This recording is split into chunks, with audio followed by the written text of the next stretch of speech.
दोस्तों आज हम जानेंगे कि किस प्रकार हम जो बच्चे हैं कक्षा एक में या न्यू एडमिशन हमने जिन बच्चों का किया है और वो यहाँ पर उनका एड्रेस ठीक नहीं हो पा रहा है।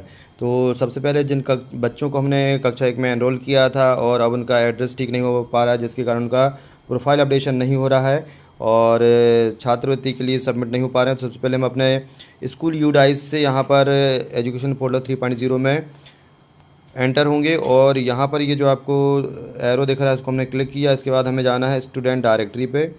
स्टूडेंट डायरेक्टरी पर जाने के बाद हमें यहाँ से उन बच्चों की टीसी को इशू करेंगे। तो यहाँ पर आप देखिए जनरेट ट्रांसफ़र सर्टिफिकेट, इसके ऊपर हम क्लिक करेंगे। तो जो बच्चों को हमने एनरोल कर लिया है उन्हें हम सबसे पहले यहाँ पर उनकी समग्र आईडी डाल करके उनको अपने स्कूल से पहले टीसी करेंगे, फिर दूसरे प्रकार से उन्हें एनरोल करना है। तो पहले हम इन्हें यहाँ से बाहर कर दें, पहले टीसी दे दें, टीसी इशू कर दें उनकी। यहाँ अभी हमने एक छात्र की समग्र आईडी डाल दी है, इसे हम सर्च करेंगे। Student not found available for this academic year. तो यहाँ हमने एकेडमिक ईयर जो है वो सेट नहीं किया है, तो हमें एकेडमिक ईयर को भी यहाँ पर सिलेक्ट करना पड़ेगा और प्रेजेंट एकेडमिक ईयर 2026-27 इसे हमें सिलेक्ट करना पड़ेगा। ठीक है, अब इसके बाद हम यहाँ फिर से सर्च करेंगे। अब ये बच्चे का पूरा डिटेल्स आ गई है और यहाँ पर हम इसे टीसी जारी करेंगे। बिहेवियर में हमें यहाँ गुड लिखना है और reason to leave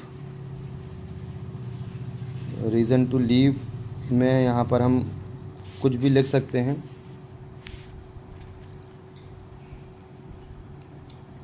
new student, other school भी लिख सकते हैं पर हम यहाँ न्यू स्टूडेंट लिख के इसको सेव कर दे रहे हैं। और ये पूछ रहा है do you want to generate TC, हम करेंगे यस जनरेटेड। और यहाँ हमने इस बच्चे की टीसी को जनरेट कर दिया है। ठीक है, अब हमारा दूसरा काम है महत्वपूर्ण, वो फिर से अब हमें बच्चे को एनरोल करना है अपने स्कूल में। और किस प्रकार करेंगे वो आप देखिए। अब हमने यहाँ पर बच्चे को डिटेल्स, यहाँ पर डिटेल्स स्टूडेंट एडमिशन यहाँ पर लिखा हुआ है जो तीसरा ऑप्शन है, इसके ऊपर क्लिक करेंगे और यहाँ पर बच्चे की समग्र आईडी को फिर से हम डालेंगे। यहाँ पर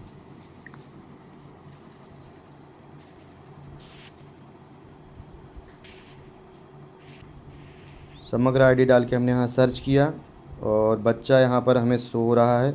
सारी चीज़ें अब यहाँ बच्चे की जो हैं वो शो हो रही हैं। मोबाइल नंबर हमें यहाँ डालना है और कुछ जानकारियाँ हैं उन्हें हम यहाँ पर लिखेंगे। तो सबसे पहले हम बच्चे का यहाँ पर जो है मोबाइल नंबर कर देंगे सेव।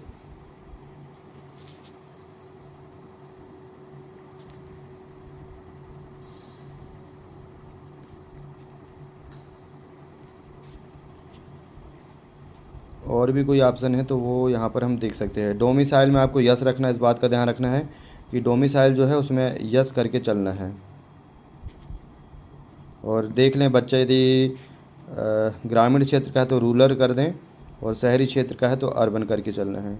मेडिकल टेस्ट बच्चे का जो है वो हुआ है तो यस कर देंगे, नहीं हुआ है तो नहीं करेंगे। और सिकल सेल एनीमिया तो नहीं है बच्चे को, तो हम यहाँ पर नो कर देंगे। इसके बाद यहाँ पर आप देख सकते हैं कि ये स्टेट सेलेक्ट करना है, डिवीज़न सेलेक्ट करना है। डिवीज़न में हमारा बच्चा जबलपुर का है तो हमने जबलपुर भर दिया। और डिस्ट्रिक्ट जिस भी डिस्ट्रिक्ट का है तो वो हम यहाँ सेलेक्ट कर लेंगे। उसके बाद उसका विलेज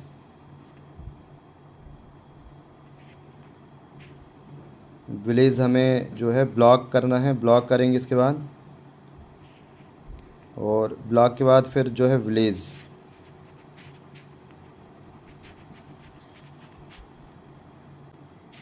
तो विलेज और बसाहट भी हमें मिल जाएगी। इसके बाद उसका एड्रेस जो है हम यहाँ पर डाल सकते हैं बच्चे का। तो यहाँ पर रेड कलर से स्टार लगे हुए हैं, इन जानकारियों को हमें यानी ज़रूर फिल करना है, इस बात का ध्यान रखना है आपको। यदि बच्चा भाई बहन है, सिबलिंग है तो एक हैं दो हैं वो यहाँ भर सकते हैं, नहीं है तो ज़ीरो है, बच्चा अकेला है तो। ऑर्फन यानी कि अनाथ है क्या, नहीं। फादर डिसीज़्ड तो यहाँ पर भी नो आएगा। फादर डिसेबल्ड नो आएगा। मीन्स ऑफ लाइवहुड ये हम भरेंगे। और नॉन गवर्नमेंट है क्योंकि मज़दूर व्यक्ति है। नॉन गवर्नमेंट में डाल देंगे। फादर का ऑक्यूपेशन क्या है, तो वो लेबर है, ठीक है। इसके बाद मदर हाउसवाइफ है। इनकम में आप जो है उसके फादर से पूछ के लिख सकते हैं लगभग। टैक्स पेयर नहीं है, नो। 10 एकड़ से ज़्यादा ज़मीन नहीं है। और डिस्टेंस, बच्चे की डिस्टेंस स्कूल आने की, तो लगभग 1 किलोमीटर की दूरी से बच्चा जो है वो आता है। इसके बाद हमारे स्कूल में ऑलरेडी वो यहाँ शो होगा। एनरोल नंबर हम पहले से ऐड कर चुके थे तो आ जाएगा। रिज़ल्ट परसेंटेज भरने की ज़रूरत नहीं है यहाँ पर। और किस क्लास में हम उसको एडमिशन कर रहे हैं तो वो हम यहाँ पर ज़रूर लिखेंगे, क्लास फर्स्ट। एकेडमिक क्या जाएगा, और डेट ऑफ एडमिशन भी लिखना बहुत ज़रूरी है। तो जिस डेट में हमने उसे एडमिशन किया था वो हम यहाँ पर लिख देंगे।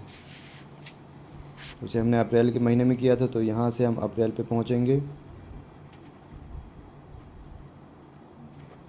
और अप्रैल की जिस तारीख में भी किया था उसे एडमिशन, तो ये हमारा डेट हमने यहाँ कर दिया है। स्कॉलर नंबर जो है उसका, जो हमने उसे क्रमांक दिया है स्कॉलर नंबर, वो हम लिखेंगे यहाँ पर।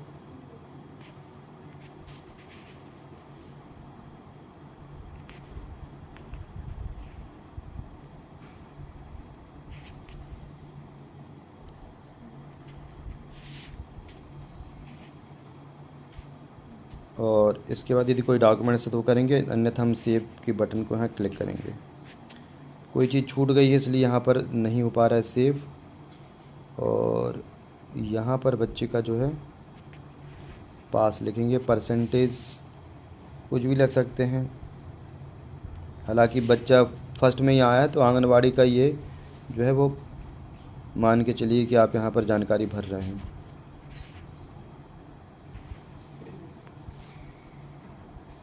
ये डाटा यहाँ से सेव हो गया है। अब हमें क्या करना है कि अब हमें फिर से बच्चे की जो प्रोफाइल अपडेशन है वहाँ पर जाना है। तो आपको जाना है न्यू स्टूडेंट एडमिशन डिटेल्स, सब update student profile. Update student profile के ऊपर क्लिक करेंगे और यहाँ पर बच्चा शो होगा। अब हम क्लास 1 पर जाएंगे, ठीक है। और यहाँ करेंगे हम सर्च। अब आप देख सकते हैं कि हमने जिस बच्चे को यहाँ पर किया था उस पर हम यहाँ क्लिक करेंगे तो ये बच्चे का जो एड्रेस अभी नहीं आ रहा था वो ये बच्चे का एड्रेस यहाँ पर शो होने लगा है। अब यहाँ पर हमें जो जानकारी उसको ठीक करके वो महत्वपूर्ण बात यह है कि अब आपने सारी जानकारी यहाँ फिल करने के बाद बच्चे के बैंक की जानकारी यहाँ पर आपको पुनः फिल करनी है, ठीक है। तो बच्चे की जानकारी यहाँ फिल करके बैंक खाते की इससे ड्राफ्ट सेव करके फाइनल सबमिट इसको आप कर सकते हैं। जानकारी अच्छी लगी हो तो चैनल को सब्सक्राइब करें, वीडियो को लाइक करना भूलें। धन्यवाद।